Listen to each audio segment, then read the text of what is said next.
बोलो सदगुरुदेवनी जय। जब तुम आए जगत में, जग हसे तुम रोए। जब तुम आए जगत में, जग हसे तुम रोए।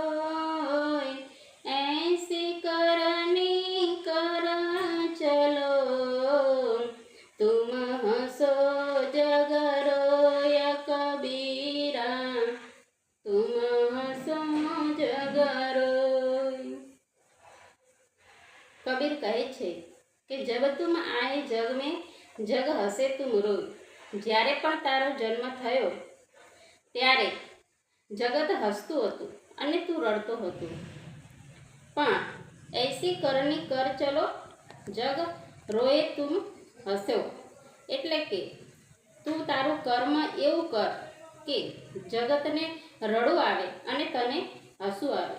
કબીર કહે છે કે જ્યારે વ્યક્તિનો જન્મ થાય છે ત્યારે તે રડતો હોય છે અને જગતના લોકો અને આપણા કુટુંબના લોકોને ખુશી થાય છે, પરંતુ એ નથી જાણતો કે એ ભ્રમથી જુદો પડે છે એટલે એને રડવું આવે છે।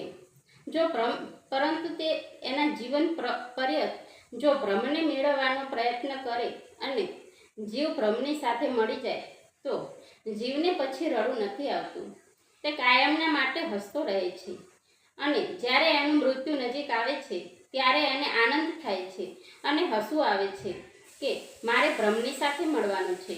ત્યારે જગત રડે છે કે આ જીવાત્મા જતો રહ્યો, પરંતુ એને ખબર નથી કે એને એવા કર્મ કરી લીધા છે કે એ ભ્રમની સાથે મળી જાય છે અને એ વખતે એને આનંદ અને ઉલ્લાસ રહે છે। માટે કબીરે આ દોહામાં સુંદર જીવન મરણનું દ્રષ્ટાંત સમજાવ્યું છે અને કહ્યું છે કે જીવનમાં એવું કર્મ કરો કે તમને મૃત્યુના સમયે આનંદ આવે। બોલો સદગુરુદેવની જય।